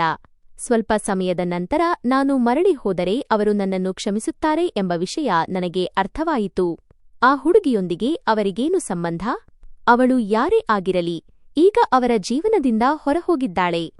ನಾನು ಮಾಡಿದ ತಪ್ಪಿನ ಬಗ್ಗೆ ನನಗೆ ತುಂಬಾ ಪಶ್ಚಾತ್ತಾಪವಿತ್ತು. ಆದರೆ ಅಂದು ಬಿದ್ದ ಪೆಟ್ಟುಗಳು ನನ್ನ ಮನಸ್ಸನ್ನು ಅವರ ಮೇಲೆ ವಿಮುಖಗೊಳಿಸಿದ್ದವು ಮತ್ತು ಇಷ್ಟವಿದ್ದರೂ ನಾನು ಅವರ ಹತ್ತಿರ ಹೋಗಲು ಸಾಧ್ಯವಾಗಿರಲಿಲ್ಲ. ಒಂದು ದೀರ್ಘ ಪ್ರಯಾಣವನ್ನು ಮುಗಿಸಿ ನಾನು ಹಳ್ಳಿಯ ಗಡಿಯೊಳಗೆ ಪ್ರವೇಶಿಸಿದೆ. ಹೃದಯ ಬಡಿತ ಎಷ್ಟು ವೇಗವಾಗಿತ್ತೆಂದರೆ ಅದನ್ನು ಪದಗಳಲ್ಲಿ ವಿವರಿಸಲು ಸಾಧ್ಯವಿರಲಿಲ್ಲ. ನಾನು ಈಗ ಆಲೋಚನೆಗಳ ಲೋಕದಿಂದ ಮರಳಿ ಬಂದಿದ್ದೆ. ಸುತ್ತಲೂ ಹಸಿರು ಹಸಿರು ತುಂಬಿತ್ತು. ನನ್ನ ದೊಡ್ಡಪ್ಪ ಮತ್ತು ದೊಡ್ಡಮ್ಮ ಯಾವ ಆಸ್ಪತ್ರೆಯಲ್ಲಿದ್ದಾರೆ ಎಂಬುದು ನನಗೆ ತಿಳಿದಿರಲಿಲ್ಲ. ಸದ್ಯಕ್ಕೆ ಮನೆಗೆ ಹೋಗಿ ಅಲ್ಲಿನ ಜನರಿಂದಲೇ ವಿಷಯ ತಿಳಿಯೋಣ ಎಂದು ನಿರ್ಧರಿಸಿದೆ. ಅವರಿಗೆ ಚಿಕಿತ್ಸೆ ಕೊಡಿಸಲು ಬೇಕಾದಷ್ಟು ಹಣವನ್ನು ನಾನು ಜೊತೆಯಲ್ಲಿ ತಂದಿದ್ದೆ ಮತ್ತು ಒಂದು ವೇಳೆ ಭಾರತದಲ್ಲಿ ಸರಿಯಾದ ಚಿಕಿತ್ಸೆ ಸಿಗದಿದ್ದರೆ ಅವರಿಬ್ಬರನ್ನೂ ನನ್ನ ಜೊತೆ ದುಬೈಗೆ ಕರೆದೊಯ್ದು ಅಲ್ಲಿ ಚಿಕಿತ್ಸೆ ಕೊಡಿಸಬೇಕೆಂದು ಮನಸ್ಸಿನಲ್ಲಿಯೇ ನಿರ್ಧರಿಸಿದ್ದೆ. ನನಗಿದ್ದದ್ದು ಇದೊಂದೇ ಸಂಬಂಧ ಮತ್ತು ನಾನು ಈಗ ಈ ಸಂಬಂಧವನ್ನು ಕಳೆದುಕೊಳ್ಳಲು ಬಯಸುತ್ತಿರಲಿಲ್ಲ. ಕಾರು ನಮ್ಮ ಮನೆಯ ಮುಂದೆ ಬಂದು ನಿಂತಿತು. ಟ್ಯಾಕ್ಸಿ ಡ್ರೈವರ್ಗೆ ಹಣ ನೀಡಿ ನಾನು ಈಗ ಮನೆಯೊಳಗೆ ಹೋದೆ. ಎಲ್ಲವೂ 10 ವರ್ಷಗಳ ಹಿಂದೆ ಹೇಗಿತ್ತೋ ಹಾಗೆಯೇ ಇತ್ತು. ಹೌದು, ಈಗ ಸಾಕಷ್ಟು ಹಳೆಯದಾಗಿತ್ತು, ಆದರೆ ಕೆಲವು ಬದಲಾವಣೆಗಳಾಗಿದ್ದವು. ಗೋಶಾಲೆಯ ಬಾಗಿಲಲ್ಲಿ ಹೂವುಗಳಿದ್ದವು. ಮನೆಯ ಬಾಗಿಲಿನ ಹತ್ತಿರವೂ ಹೂವುಗಳೇ ತುಂಬಿದ್ದವು ಮತ್ತು ಜೊತೆಗೆ 2 ಸೈಕಲ್ಗಳು ನಿಂತಿದ್ದವು. ಈ ಸೈಕಲ್ಗಳು ಯಾರದ್ದು ಎಂದು ನನಗೆ ಆಶ್ಚರ್ಯವಾಯಿತು. ಆದರೆ ಸದ್ಯಕ್ಕೆ ತಲೆಯನ್ನು ಕೊಡವಿಕೊಂಡು ನಾನು ಒಳಗೆ ಹೋದೆ. ಮನೆ ಹಾಗೆಯೇ ಇತ್ತು. ನನ್ನ ಮುಖದಲ್ಲಿ ನಗು ಅರಳಿತು. ನಾನು ಇಲ್ಲಿ ಎಷ್ಟೊಂದು ಕಾಲ ಕಳೆದಿದ್ದೆ. ಆದರೆ ಒಂದು ಕ್ಷಣ ನಾನು ಬೆಚ್ಚಿಬಿದ್ದೆ. ಮನೆಯೊಳಗೆ ಸ್ಟೋರ್ ರೂಮ್ಗಾಗಿ ಬಳಸಲಾಗುತ್ತಿದ್ದ ಕೊಠಡಿ ಈಗ ಸಾಕಷ್ಟು ಅಲಂಕೃತಗೊಂಡಂತೆ ಕಾಣುತ್ತಿತ್ತು. ನಾನು ಈಗ ಆ ಕೊಠಡಿಯ ಕಡೆಗೆ ಹೋದೆ. ಕೊಠಡಿಯೊಳಗೆ ಪ್ರವೇಶಿಸಿದಾಗ ನನಗೆ ಎದುರಾದ 2ನೇ ಆಘಾತವು ಆಶ್ಚರ್ಯಚಕಿತಗೊಳಿಸುವಂತದ್ದಾಗಿತ್ತು. ಇಡೀ ಕೊಠಡಿಯು ತುಂಬಾ ಸುಂದರವಾಗಿ ಅಲಂಕರಿಸಲ್ಪಟ್ಟಿತ್ತು. ಮಂಚ, ಹಾಸಿಗೆ, ಅಲ್ಮೇರಾ ಎಲ್ಲವೂ ಅಲ್ಲಿದ್ದವು. ಅಂದರೆ ದೊಡ್ಡಮ್ಮ ಮನೆಯನ್ನು ಬಾಡಿಗೆಗೆ ನೀಡಿದ್ದರು. ನಾನು ತಕ್ಷಣವೇ ಕೊಠಡಿಯಿಂದ ಹೊರಬಂದೆ. ಅನುಮತಿಯಿಲ್ಲದೆ ಬೇರೆಯವರ ಕೊಠಡಿಯೊಳಗೆ ಹೋಗುವುದು ಒಳ್ಳೆಯದಲ್ಲ. ನಾನು ನನ್ನ ಸಾಮಾನುಗಳನ್ನು ಒಂದು ಬದಿಯಲ್ಲಿ ಇಟ್ಟು ಹೊರಬಂದೆ ಮತ್ತು ಪಕ್ಕದ ಮನೆಯ ಕಾಕಿಯ ಅತ್ತೆಯ ಬಳಿಗೆ ಹೋದೆ. ಆ ಮಹಿಳೆ ಹೊರಗೆ ಬಂದಳು.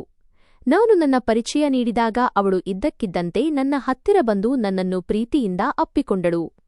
ದೇವರು ನಿನ್ನನ್ನು ಒಬ್ಬ ದೇವದೂತನಂತೆ ಭಾರತಕ್ಕೆ ಕಳುಹಿಸಿದ್ದಾನೆ ಎಂದು ಹರಸತೊಡಗಿದಳು. ನೀನಿಲ್ಲದೆ ಎಲ್ಲವೂ ಅಪೂರ್ಣವಾಗಿತ್ತು. ನಿಮ್ಮ ದೊಡ್ಡಪ್ಪ ಮುದಿಯನಾಗಿದ್ದಾನೆ, ಅವನಿಗೆ ಎಲ್ಲವನ್ನೂ ಒಬ್ಬನೇ ನಿಭಾಯಿಸಲು ಸಾಧ್ಯವಿಲ್ಲ. ನೀನು ಬೇರೆ ದೇಶಕ್ಕೆ ಹೋಗಿದ್ದರೂ ಕನಿಷ್ಠ ನಿನ್ನ ಕುಟುಂಬದ ಬಗ್ಗೆ ಕಾಳಜಿ ವಹಿಸಬೇಕಿತ್ತು. ನೀನು ಎಲ್ಲಾ ಜವಾಬ್ದಾರಿಯನ್ನು ದೊಡ್ಡಪ್ಪನ ಮೇಲೆ ಹಾಕಿ ಹೋಗಿದ್ದೆ ಎಂದು ಅವಳು ಹೇಳಿದಳು. ಅವಳ ಮಾತನ್ನು ಕೇಳಿ ನನಗೆ ಆಶ್ಚರ್ಯವಾಯಿತು.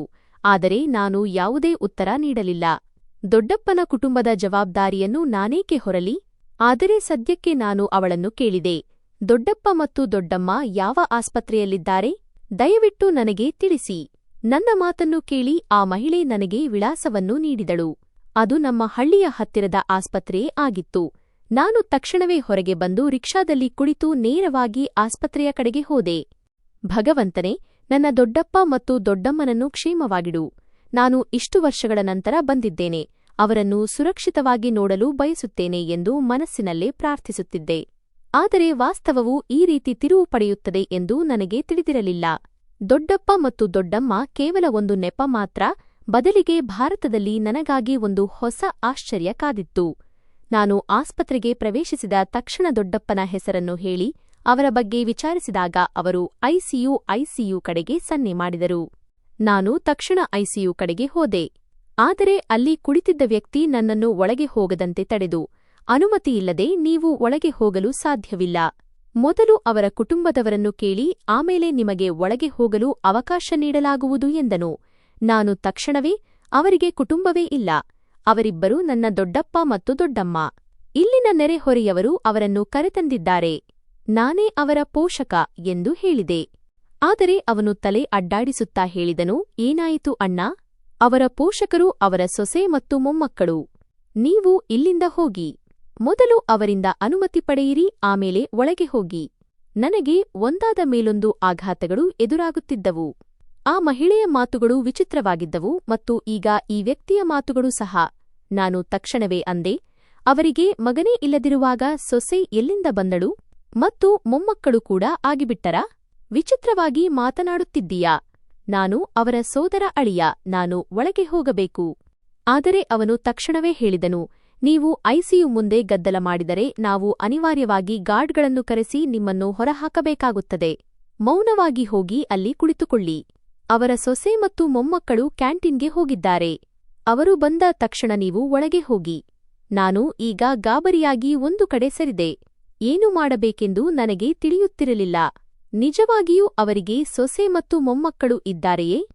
ಬಹುಶಃ ಆ ಬಾಡಿಗೆದಾರಳು ಯಾರು ಆ ಕೊಠಡಿಯಲ್ಲಿದ್ದಾರೋ ಅವಳೇ ಇವರನ್ನು ತನ್ನ ಮಾವ ಎಂದು ಭಾವಿಸಿರಬಹುದು ಮತ್ತು ಅವಳ ಮಕ್ಕಳು ನನ್ನ ದೊಡ್ಡಪ್ಪನನ್ನು ತಾತ ಎಂದು ಕರೆಯುತ್ತಿರಬಹುದು ಎಂದು ನಾನೇ ಮನಸ್ಸಿಗೆ ಸಮಾಧಾನ ಮಾಡಿಕೊಂಡೆ. ಆದರೆ 10 ವರ್ಷಗಳ ಹಿಂದೆ ನಾನು ಮಾಡಿದ ಆ ತಪ್ಪು ಎಷ್ಟು ದೊಡ್ಡ ಶಿಕ್ಷೆಯಾಗಿ ನನ್ನ ಮೇಲೆ ಎರಗಲಿದೆ ಎಂಬುದು ನನಗೆ ತಿಳಿದಿರಲಿಲ್ಲ. ಕೆಲವು ಕ್ಷಣಗಳ ನಂತರ ಹಠಾತ್ತನೆ ನನಗೆ ಪರಿಚಿತವಾದ ಸುಗಂಧದ ಅನುಭವವಾಯಿತು. ನಾನು ಕುತ್ತಿಗೆ ತಿರುಗಿಸಿ ಮುಖ್ಯದ್ವಾರದ ಕಡೆಗೆ ನೋಡಿದಾಗ ಒಂದು ಕ್ಷಣ ನಾನು ಇದ್ದ ಜಾಗದಲ್ಲೇ ಸ್ತಬ್ಧನಾದೆ. ಎದುರಿನಿಂದ ಒಬ್ಬಳು ಯುವತಿ ನಡೆದು ಬರುತ್ತಿದ್ದಳು.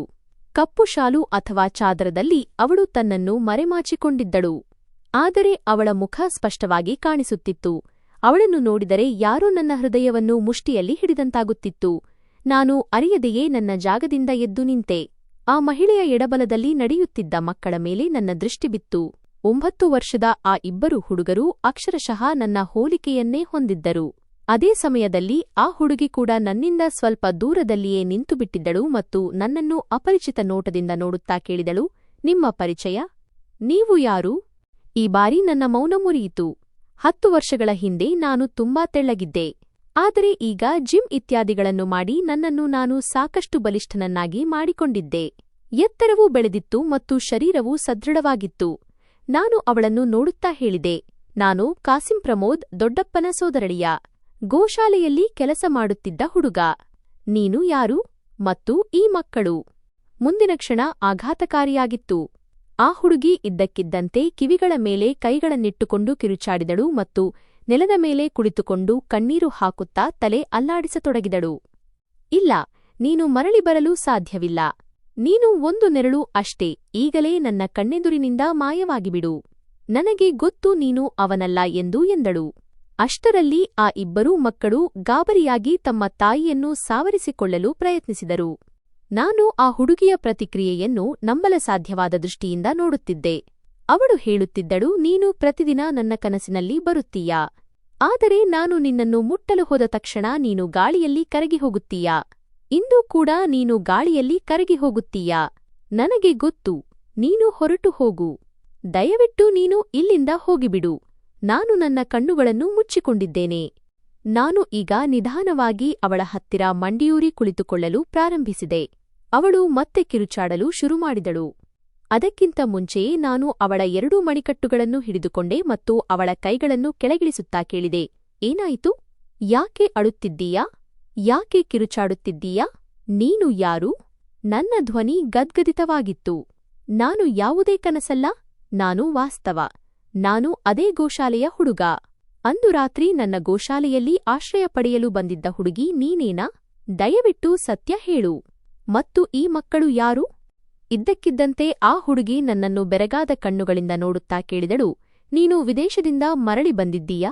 ಯಾಕೆ ಬಂದಿದ್ದೀಯಾ? ನನಗಾಗಿ ಬಂದಿದ್ದೀಯಾ? ಅಥವಾ ನಿನ್ನ ದೊಡ್ಡಪ್ಪ ದೊಡ್ಡಮ್ಮನಿಗಾಗಿ ಬಂದಿದ್ದೀಯಾ? ಅಥವಾ ನಿನ್ನ ಮಕ್ಕಳಿಗಾಗಿ ಬಂದಿದ್ದೀಯಾ? ಮಕ್ಕಳು ಎಂಬ ಶಬ್ದ ಕೇಳಿ ನನ್ನ ಮೈ ರೋಮಾಂಚನಗೊಂಡಿತು. ಅವಳು ಏನು ಹೇಳುತ್ತಿದ್ದಾಳೆ? ನನಗೆ ಏನೂ ಅರ್ಥವಾಗುತ್ತಿರಲಿಲ್ಲ. ಅಷ್ಟರಲ್ಲಿ ಆಗಲೇ ಐಸಿಯು ಹತ್ತಿರ ನಿಂತಿದ್ದ ಆ ವ್ಯಕ್ತಿ ನಮ್ಮನ್ನು ನೋಡುತ್ತಾ ಹೇಳಿದನು, ಒಳಗೆ ನಿಮ್ಮ ರೋಗಿಗೆ ಪ್ರಜ್ಞೆ ಬಂದಿದೆ. ನಾನು ಈಗ ನನ್ನ ಜಾಗದಿಂದ ಎದ್ದು ನಿಂತೆ. ಅವಳನ್ನು ಅಲ್ಲೇ ಬಿಟ್ಟು ಒಳಗೆ ಬಂದೆ. ಆದರೆ ಮುಂದಿನ ಕ್ಷಣ ನನಗೆ ಆಘಾತ ನೀಡುವಂತಿತ್ತು. ಅಲ್ಲಿ ಪಕ್ಕದ ಹಾಸಿಗೆ ಖಾಲಿಯಿತ್ತು. ಕೇವಲ ದೊಡ್ಡಪ್ಪನ ಹಾಸಿಗೆ ಮಾತ್ರ ಭರ್ತಿಯಾಗಿತ್ತು. ದೊಡ್ಡಮ್ಮ ಎಲ್ಲಿದ್ದರು? ಸದ್ಯಕ್ಕೆ ನಾನು ಏನನ್ನೂ ಕೇಳಲಿಲ್ಲ, ಬರೀ ಅವರ ಹತ್ತಿರ ಹೋದೆ. ಅವರು ಮೊದಲಿನ ತುಲನೆಯಲ್ಲಿ ಈಗ ತುಂಬಾ ಮುದಿಯರಾಗಿದ್ದರು. ನಾನು ಅವರ ಕೈ ಹಿಡಿದಾಗ ಅವರು ನನ್ನನ್ನು ನೋಡಿ ಇದ್ದಕ್ಕಿದ್ದಂತೆ ಅಳಲಾರಂಭಿಸಿದರು. ಅವರ ಕಷ್ಟವನ್ನು ನೋಡಿ ನಾನು ತಕ್ಷಣವೇ ಅವರನ್ನು ಅಪ್ಪಿಕೊಂಡೆ. ಅವರು ಬಹಳ ನೋವಿನಲ್ಲಿದ್ದರು. ಕೈ, ಕಾಲು, ತಲೆ ಎಲ್ಲೆಡೆ ಬ್ಯಾಂಡೇಜ್ಗಳಿದ್ದವು. ಅವರು ನನ್ನನ್ನು ನೋಡುತ್ತಾ ಹೇಳಿದರು, ನನ್ನ ಆರೋಗ್ಯ ಸರಿಯಿಲ್ಲ. ನೀನು ಬಂದುಬಿಟ್ಟೆಯಾ? ನನಗೆ ನಂಬಲು ಸಾಧ್ಯವಾಗುತ್ತಿಲ್ಲ. ನೀನು ನನ್ನ ಕಾಸಿಂ ಪ್ರಮೋದ್ ತಾನೇ? ನಾನು ಹೌದು ಎಂದು ತಲೆಯಾಡಿಸಿದೆ. ಆಗ ಅವರು ನನ್ನ ಕೈ ಹಿಡಿದು ಹೇಳಿದರು, ನಾನು ನಿನ್ನ ಅಮಾನತನ್ನು, ಸೊತ್ತುಗಳನ್ನು ಬಹಳ ಪ್ರೀತಿಯಿಂದ ಸಾಕಿ ಬೆಳೆಸಿದ್ದೇನೆ. ನೀನು ನನ್ನ ಗೋಶಾಲೆಗೆ ಮತ್ತು ನನಗೆ ನೀಡಿದ ಸಮಯದ ಋಣವನ್ನೆಲ್ಲ ನಾನು ತೀರಿಸಿದ್ದೇನೆ. ಅಂದು ರಾತ್ರಿ ನಾನು ನಿನಗೆ ತುಂಬಾ ಹೊಡೆದಿದ್ದೆ. ಮತ್ತು ನಾನು ತಪ್ಪು ಕಾರಣಕ್ಕಾಗಿ ಹೊಡೆಯಲಿಲ್ಲ. ನಾನು ಮಾಡಿದ್ದು ಸರಿಯಾಗಿತ್ತು. ನೀನು ಆ ಹುಡುಗಿಯನ್ನು ಚೆನ್ನಾಗಿ ನೋಡಿಕೋ. ಈ ಮಕ್ಕಳು ನಿನ್ನವರೇ. ಈ ಹೆಣ್ಣು ನಿನ್ನವಳು. ನೀನು ಹೋದ ನಂತರ ನಾವು ಇವಳನ್ನು ಬಹಳ ಜಾಗರೂಕತೆಯಿಂದ ನೋಡಿಕೊಂಡೆವು. ಗರ್ಭಿಣಿಯಾಗಿದ್ದಾಗಲೂ ಇವಳು ತನ್ನ ಇಡೀ ಆಯುಷ್ಯವನ್ನು ನಮ್ಮ ಗೋಶಾಲೆಯನ್ನು ನೋಡಿಕೊಳ್ಳುವುದರಲ್ಲೇ ಕಳೆದಳು. ನಿನ್ನ ದೊಡ್ಡಮ್ಮ ಇವಳ ಮೇಲೆ ಕೋಪಗೊಳ್ಳುತ್ತಿದ್ದರು, ಆದರೆ ಇವಳು ಯಾವುದನ್ನೂ ಕೇಳಿಸಿಕೊಳ್ಳುತ್ತಿರಲಿಲ್ಲ. ಮಕ್ಕಳ ಕಾರಣದಿಂದಲೇ ತಾನು ಈ ಮನೆಯ ಆಶ್ರಯದಲ್ಲಿದ್ದೇನೆ ಎಂಬುದು ಇವಳ ಅಭಿಪ್ರಾಯವಾಗಿತ್ತು. ತಾನು ಇವರ ತಂದೆಯ ಜಾಗದಲ್ಲಿ ನಿಂತು ಎಲ್ಲವನ್ನೂ ನಿಭಾಯಿಸುತ್ತೇನೆ ಎಂದು ಹೇಳಿ ಅದರಂತೆಯೇ ಮಾಡುತ್ತಿದ್ದಳು. ನೀನು ಹೋದ ನಂತರ ಇವಳು ನಮಗೆ ಕಾಸಿನ ಕೊರತೆ ಎನಿಸದಂತೆ ನೋಡಿಕೊಂಡಿದ್ದಾಳೆ. ಆದರೆ ಈಗ ನಾನು ಬದುಕುವುದು ಅಸಾಧ್ಯ. ಇದು ನನ್ನ ಕೊನೆಯ ಸಮಯ. ನೀನೇ ಎಲ್ಲವನ್ನೂ ಸಂಭಾಳಿಸಿಕೋ. ಮತ್ತು ಆ ಹುಡುಗಿಯೊಂದಿಗೆ ಮದುವೆಯಾಗೂ, ನಿಕಾಹ್ ಮಾಡಿಕೋ. ನೀನು ಓಡಿಹೋದ ಸಮಯದಲ್ಲಿ ಈ ಹುಡುಗಿ ನಮಗೆ ಸಿಕ್ಕಿದ್ದಳು. ನಿಜ ಹೇಳಬೇಕೆಂದರೆ ಇವಳು ಆ ದೊಡ್ಡ ಹವೇಲಿಯ ಹುಡುಗಿ, ಯಾರನ್ನೂ ಅಪಹರಣ, ಕಿಡ್ನ್ಯಾಪ್ ಮಾಡಲಾಗಿತ್ತು.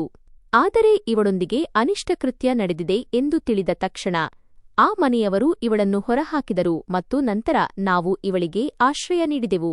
ನಿನ್ನ ದೊಡ್ಡಮ್ಮ ಇವಳ ಮೇಲೆ ದೌರ್ಜನ್ಯದ ಮಳೆಯನ್ನೇ ಸುರಿಸುತ್ತಿದ್ದರು. ಆದರೆ 1 ತಿಂಗಳ ನಂತರ ಇವಳು ತಾಯಿಯಾಗುತ್ತಿದ್ದಾಳೆ ಎಂಬ ವಿಷಯ ನಮಗೆ ತಿಳಿಯಿತು. ಅದು ಅವಳಿ ಮಕ್ಕಳ ತಾಯಿ. ನಾವು ಇವಳನ್ನು ತುಂಬಾ ಚೆನ್ನಾಗಿ ನೋಡಿಕೊಂಡೆವು. ಈ ಮಕ್ಕಳು ನಿನ್ನವರೇ. ಈಗ ನೀನು ಇವಳಿಗೆ ಆಸರೆಯಾಗು, ಏಕೆಂದರೆ ಇವಳು 10 ವರ್ಷಗಳ ಕಾಲ ನಿನಗೆ ನಿಷ್ಠೆಯಿಂದ ಕಾದಿದ್ದಾಳೆ.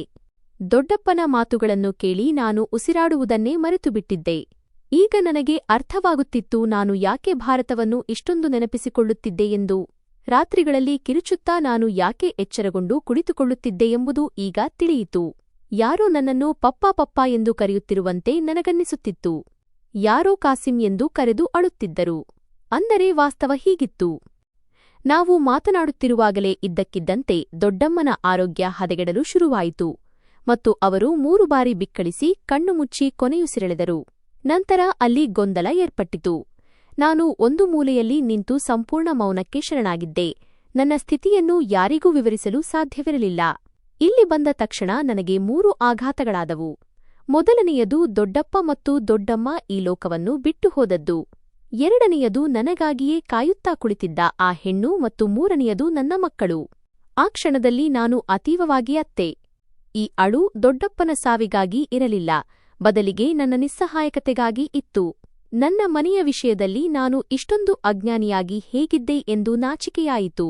ನನ್ನ ಹಿಂದೆ ನನಗೇ ತಿಳಿಯದಂತೆ ಒಂದು ಕುಟುಂಬ ಬೆಳೆದಿತ್ತು. ಅವರ ಅಂತ್ಯಕ್ರಿಯೆಯ ಎಲ್ಲಾ ವೆಚ್ಚಗಳನ್ನು ನಾನೇ ಭರಿಸಿದೆ. ಎಲ್ಲಾ ವಿಧಿವಿಧಾನಗಳು ಮುಗಿದ ನಂತರ ನಾನು ಆ ಹುಡುಗಿಯೊಂದಿಗೆ ವಿವಾಹವಾದೆ. ಅವಳು ಯಾವುದೇ ಆಕ್ಷೇಪ ವ್ಯಕ್ತಪಡಿಸಲಿಲ್ಲ. ನಾನು ಅವಳೊಂದಿಗೆ ಮಾತನಾಡಿದಾಗ ಅವಳು ತುಂಬಾ ಅತ್ತಳು.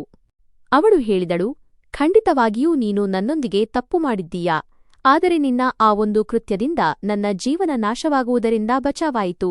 ಆ ಹವೇಲಿಯವರು ನನ್ನನ್ನು ಕೊಂದು ಹಾಕುತ್ತಿದ್ದರು, ನನ್ನ ಬದುಕನ್ನು ತುಳಿದುಬಿಡುತ್ತಿದ್ದರು. ನಾನು ಮನಸ್ಸಿನಲ್ಲೇ ದೇವರ ಬಳಿ ಕ್ಷಮೆಯಾಚಿಸುತ್ತಿದ್ದೆ.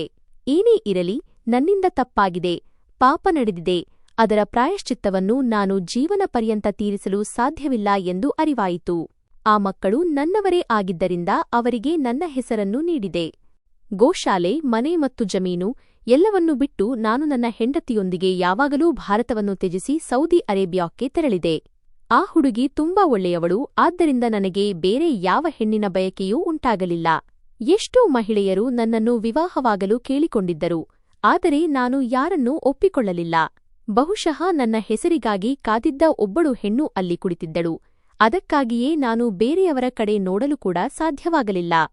ನನ್ನ ಇಡೀ ಜೀವನದಲ್ಲಿ ನಾನು ಕಲಿತ ಒಂದೇ ಪಾಠವೆಂದರೆ ನಾವು ಮಾಡಿದ್ದು ನಮಗೆ ಮರಳಿ ಬರುತ್ತದೆ. ನೀವು ವಾಸ್ತವದಿಂದ ಎಂದಿಗೂ ಓಡಲು ಸಾಧ್ಯವಿಲ್ಲ.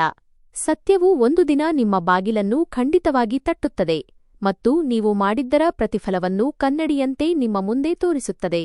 ಆದರೆ ನನ್ನ ಪಾಲಿಗೆ ಫಲಿತಾಂಶವು ಸುಂದರವಾಗಿತ್ತು ಮತ್ತು ನಾನು ಭಗವಂತನಿಗೆ ಎಷ್ಟು ಕೃತಜ್ಞತೆ ಸಲ್ಲಿಸಿದರೂ ಸಾಲದು. ಈ ಕಥೆಯ ಅತಿದೊಡ್ಡ ಪಾಠವೆಂದರೆ, ಮನುಷ್ಯ ತನ್ನ ಜೀವನದ ಪಯಣದಲ್ಲಿ ಎಷ್ಟೇ ಮುಂದೆ ಹೋದರೂ ಅಥವಾ ಎಷ್ಟೇ ಎತ್ತರದ ಯಶಸ್ಸನ್ನು ಸಾಧಿಸಿದರೂ ತನ್ನ ಅತೀತದ ನೆನಪುಗಳು, ತಾನು ಮಾಡಿದ ತೀರ್ಮಾನಗಳು ಮತ್ತು ಆ ತಪ್ಪುಗಳಿಂದ ಎಂದಿಗೂ ತಪ್ಪಿಸಿಕೊಳ್ಳಲು ಸಾಧ್ಯವಿಲ್ಲ. ಈ ಕಥೆಯು ನಮಗೆ ಜೀವನದಲ್ಲಿ ಬರುವ ಪ್ರತಿಯೊಂದು ಪರೀಕ್ಷೆ, ಪ್ರತಿಯೊಂದು ಎಡರುತೊಡರು ಮತ್ತು ಪ್ರತಿಯೊಂದು ನೋವು ನಿಜವಾಗಿ ನಮಗೆ ಕನ್ನಡಿಯನ್ನು ತೋರಿಸಲು ಇರುತ್ತದೆ ಎಂದು ವಿವರಿಸುತ್ತದೆ. ಅಂದರೆ ನಮ್ಮ ಅಂತರಾತ್ಮವನ್ನು ನಾವು ಅರಿಯಲು ಇವು ಸಹಕಾರಿಯಾಗಿವೆ. ಮನುಷ್ಯನು ತನ್ನ ತಪ್ಪುಗಳನ್ನು ಮುಕ್ತ ಮನಸ್ಸಿನಿಂದ ಒಪ್ಪಿಕೊಳ್ಳದ ಹೊರತು ಮತ್ತು ಅವುಗಳ ಪ್ರಾಯಶ್ಚಿತ್ತವನ್ನು ಸಲ್ಲಿಸಲು ತನ್ನ ಪರಮಾತ್ಮನ ಮುಂದೆ ತಲೆಬಾಗದ ಹೊರತು ಅವನಿಗೆ ನಿಜವಾದ ಶಾಂತಿ ಮತ್ತು ನೆಮ್ಮದಿ ಲಭಿಸಲು ಸಾಧ್ಯವಿಲ್ಲ. ನೆನಪಿಡಿ, ಜೀವನವು ಯಾವಾಗಲೂ ನಮಗೆ ಒಂದು ಹೊಸ ಅವಕಾಶವನ್ನು ನೀಡುತ್ತದೆ ಮತ್ತು ನಿಜವಾದ ಯಶಸ್ಸು ಸಂಕಷ್ಟಗಳಿಂದ ಅಥವಾ ವಿಷಯಗಳಿಂದ ಓಡಿಹೋಗುವುದರಲ್ಲಿಲ್ಲ. ಬದಲಿಗೆ ತನ್ನ ಜವಾಬ್ದಾರಿಗಳನ್ನು ಹೃದಯದ ಆಳದಿಂದ ಒಪ್ಪಿಕೊಳ್ಳುವುದರಲ್ಲಿ, ಅತೀತದ ತಪ್ಪುಗಳನ್ನು ಸರಿಪಡಿಸಿಕೊಳ್ಳುವುದರಲ್ಲಿ ಮತ್ತು ತನ್ನ ವ್ಯಕ್ತಿತ್ವವನ್ನು ನೈತಿಕತೆ ಹಾಗೂ ಸಚ್ಚಾರಿತ್ರ್ಯದ ಅಚ್ಚಿನಲ್ಲಿ ರೂಪಿಸಿಕೊಂಡು ಒಬ್ಬ ಉತ್ತಮ ಮನುಷ್ಯನಾಗುವುದರಲ್ಲಿದೆ. ಯಾವ ದಿನ ಮನುಷ್ಯನು ತನ್ನ ಕರ್ಮಗಳೇ ತನ್ನ ಅಂತಿಮಗತಿಯನ್ನು ಅಥವಾ ಫಲಿತಾಂಶವನ್ನು ಬರೆಯುತ್ತವೆ ಎಂದು ಅರ್ಥಮಾಡಿಕೊಳ್ಳುತ್ತಾನೋ, ಅಂದಿನಿಂದಲೇ ಅವನ ಜೀವನದಲ್ಲಿ ಸುಖಕರ ಬದಲಾವಣೆಗಳ ಆರಂಭವಾಗುತ್ತದೆ ಮತ್ತು ಅವನು ತನ್ನ ದೇವರ ಇಚ್ಛೆಯೊಂದಿಗೆ ಒಂದು ಅತ್ಯಂತ ನೆಮ್ಮದಿಯ ಜೀವನದ ಕಡೆಗೆ ಹೆಜ್ಜೆ ಹಾಕುತ್ತಾನೆ. ಇದುವೇ ಜೀವನದ ಪರಮ ಸತ್ಯವಾಗಿದೆ.